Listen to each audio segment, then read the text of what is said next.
Okay, folks, this is our next examination of the civil rights movement in the United States.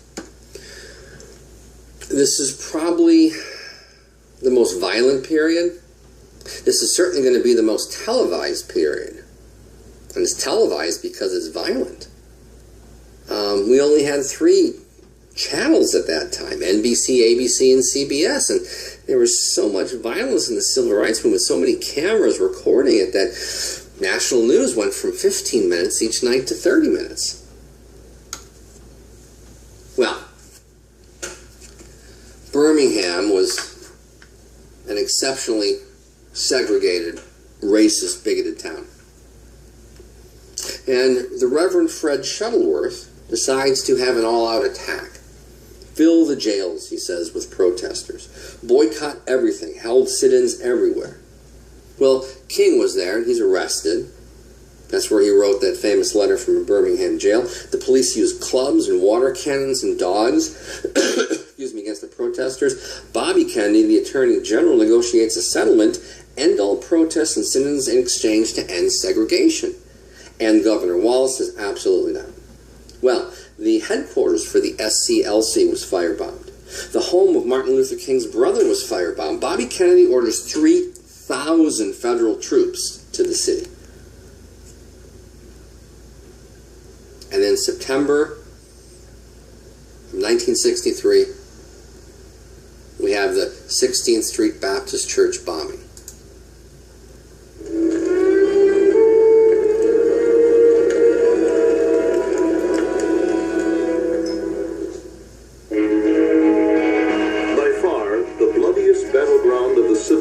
Era was Birmingham. In the early 1960s, the town was a racial powder keg waiting to explode. Birmingham was then the most segregated city in America, and it had the longest history of aggressive racial violence. Birmingham was called Bombingham by people in the civil rights movement because of this long chain of unsolved bombings of black homes. Much of the violence was perpetrated by the Ku Klux Klan. As evidenced in the beating of the Freedom Riders, the city's law enforcement was known for its working relationship with the Klan.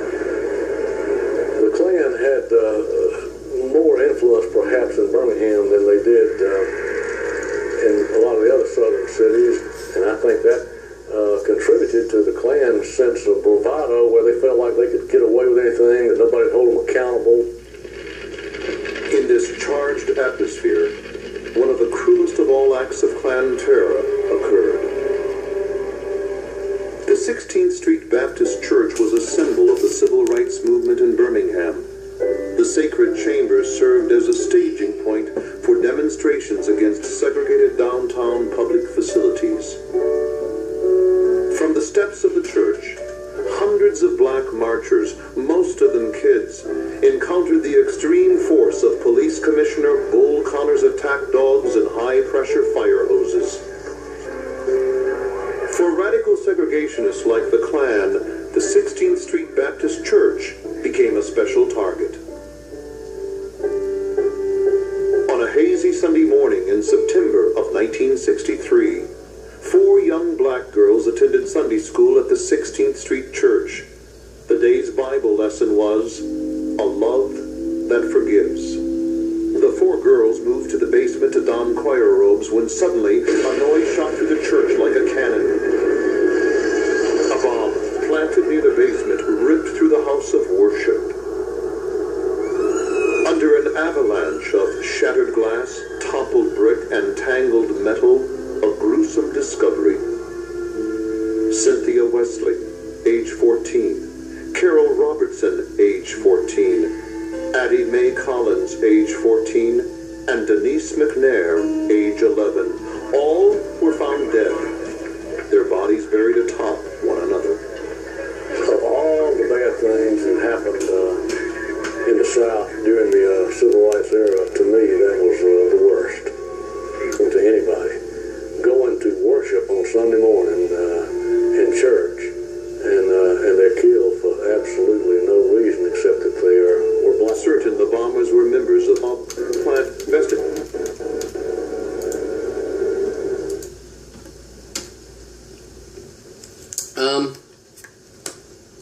Birmingham changed the nature of the movement. Protesters cared less about philosophy and nonviolence and instead wanted an immediate end to all segregation, to end police brutality, and to get better jobs and housing opportunities. Well, the police chief had a prohibition on marchers, and in fact, people 18 and over were prohibited from being on the streets during the time of these suspected marches. So when you see these newsreels, this ABC, NBC, and CBS recording these images, keep in mind that these are minors for the most part. So it's called the Children's March. And the pressure was never greater than in 1963.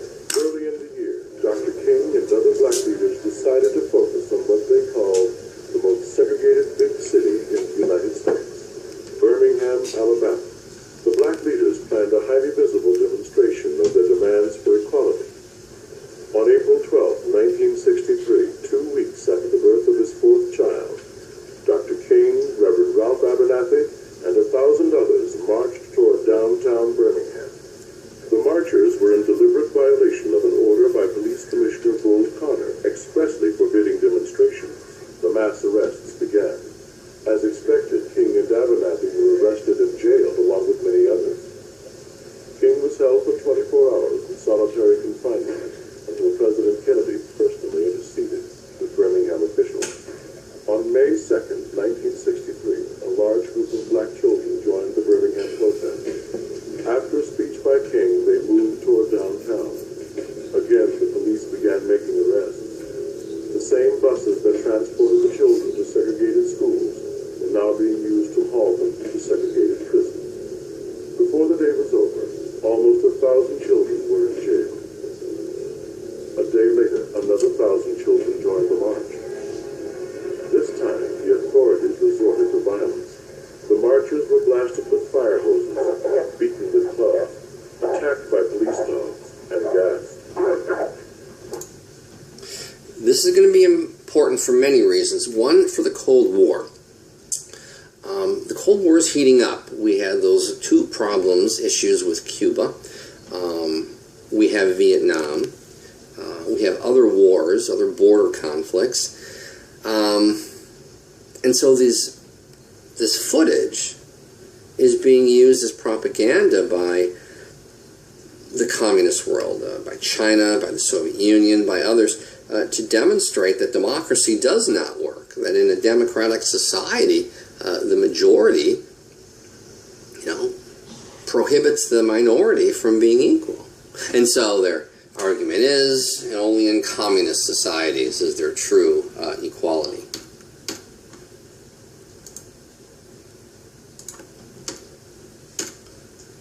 Oops, there we go. Well,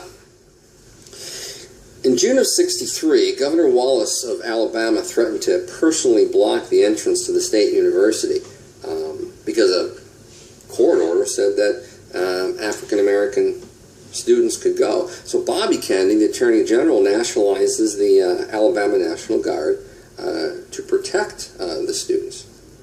Well, on June 11th, President Kennedy makes his first televised address on the civil rights movement. He calls for federal laws to ensure voting rights, outlaws segregation in public facilities, and to end federal funds for programs that discriminate.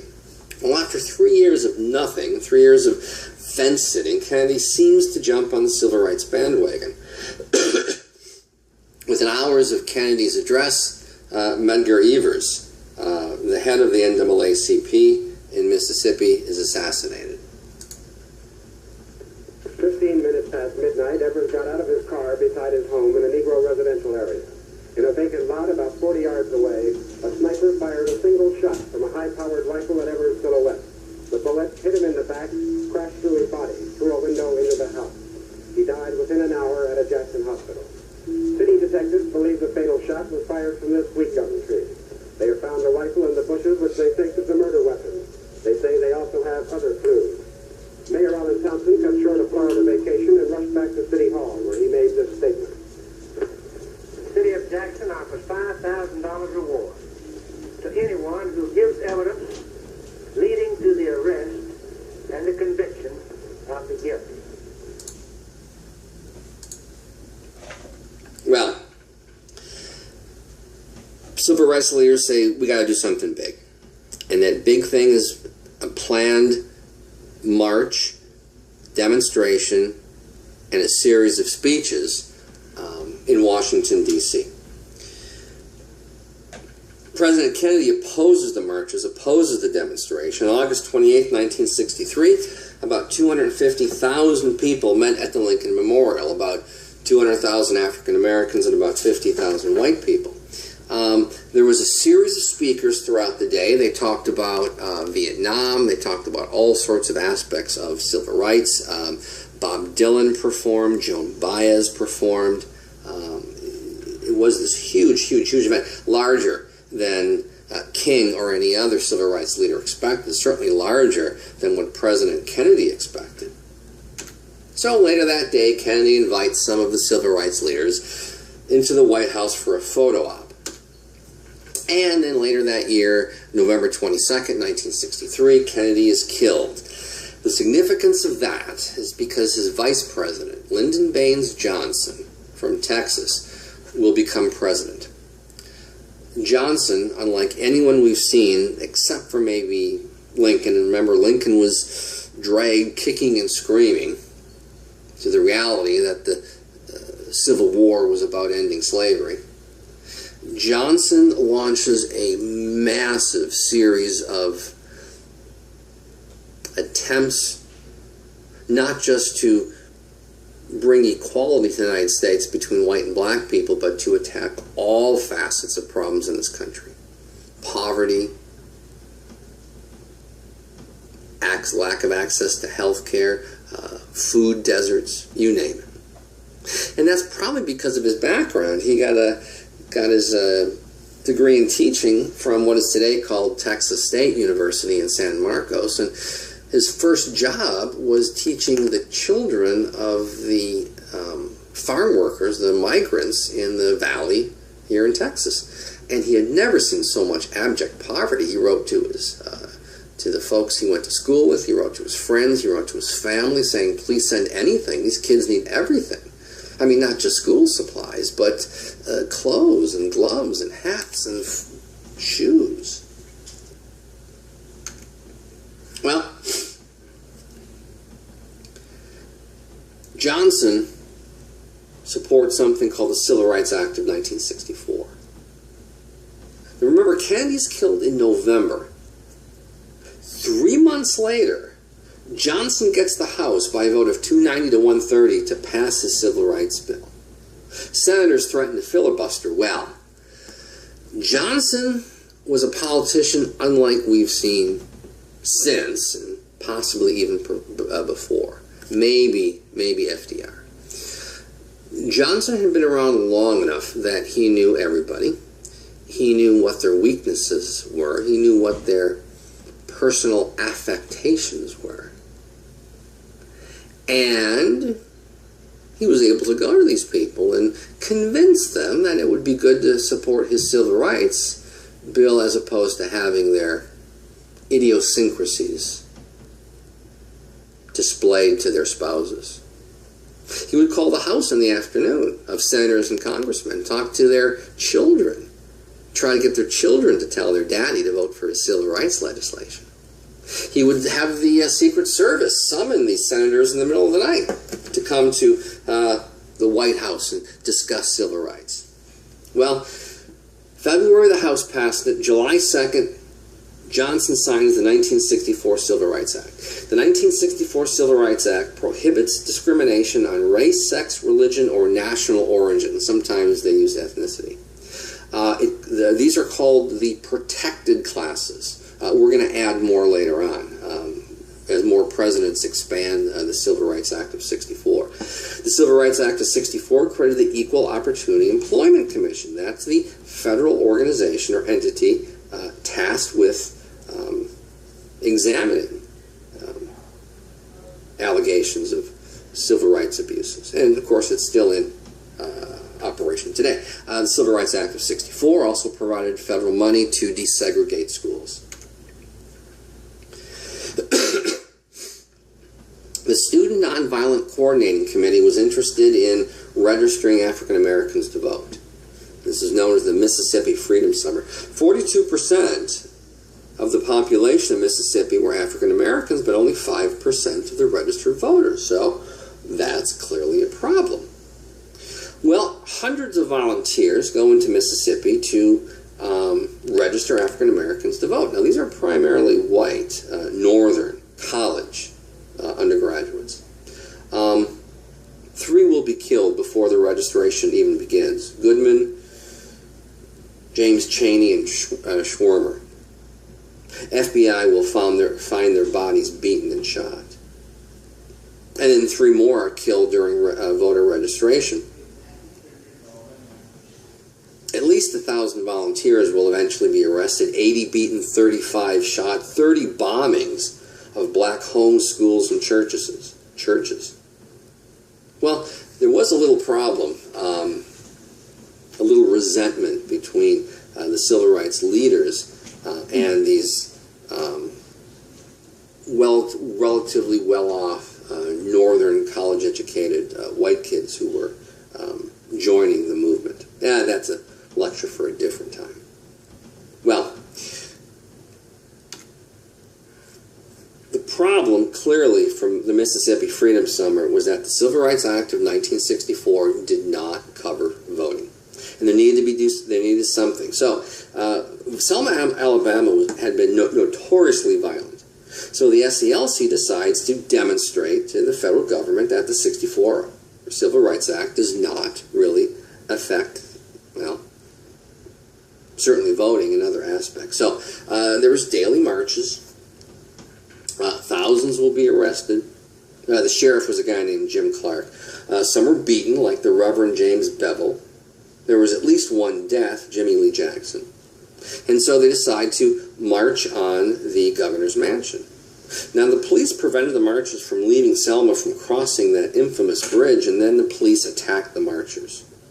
Known as Bloody Sunday, March 7th, 1965. 4 white Unitarian ministers were attacked and 1 died. The Reverend James J. Reeb from Boston.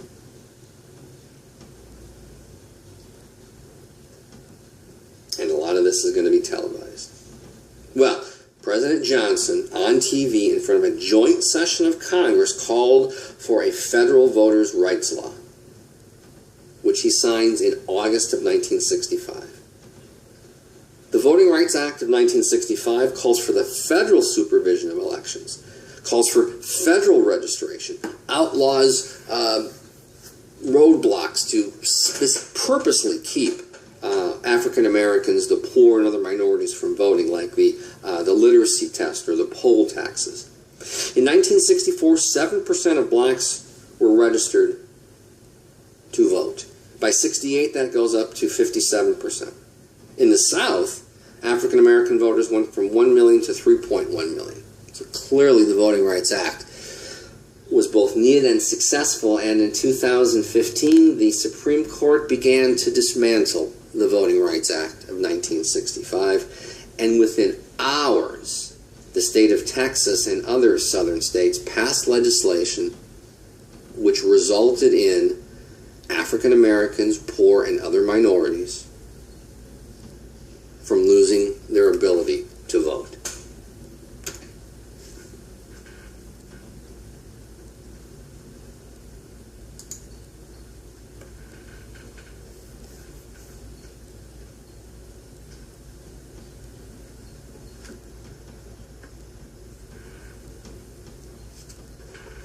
My fellow Americans, I am about to sign into law the Civil Rights Act of 1964. I want to take this occasion to talk to you about what that law means to every American. 188 years ago this week, a small band of valiant men began a long struggle for freedom.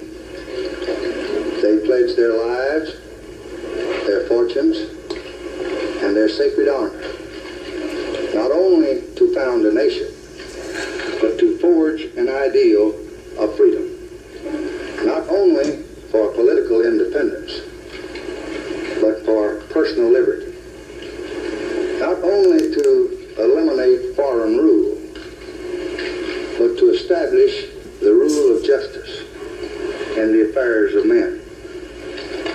That struggle was a turning point in our history. Today, in far corners of distant continents, the ideals of those American patriots still shape the struggles of men who hungered for freedom. This is a proud triumph. Yet those who founded our country knew that freedom would be secure only if each generation thought to renew and enlarge its meaning. From the Minutemen at Concord to the soldiers in Vietnam, each generation has been equal to that trust. Americans of every race and color have died in battle to protect our freedom. Americans of every race and color have worked to build a nation of widening opportunities. Now, our generation of Americans has been called on to continue the unending search for justice within our own borders. We believe that all men are created equal, yet many are denied equal treatment. We believe that all men have certain unalienable rights, yet many Americans do not enjoy those rights.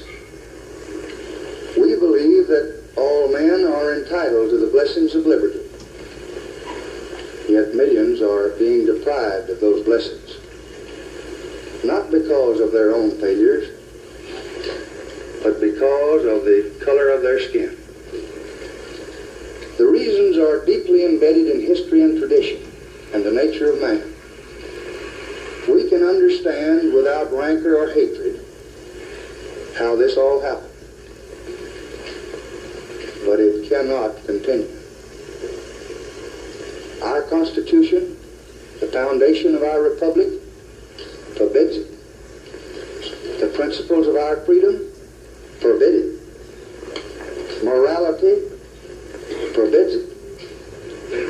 And the law I will sign tonight forbids it. That law is the product of months of the most careful debate and discussion. It was proposed more than 1 year ago by our late and beloved President, John F. Kennedy. It received the bipartisan support of more than 2/3 of the members of both the House and the Senate. An overwhelming majority of Republicans, as well as Democrats, voted for it. It has received the thoughtful support of tens of thousands of civic and religious leaders in all parts of this nation. And it is supported by the great majority of the American people.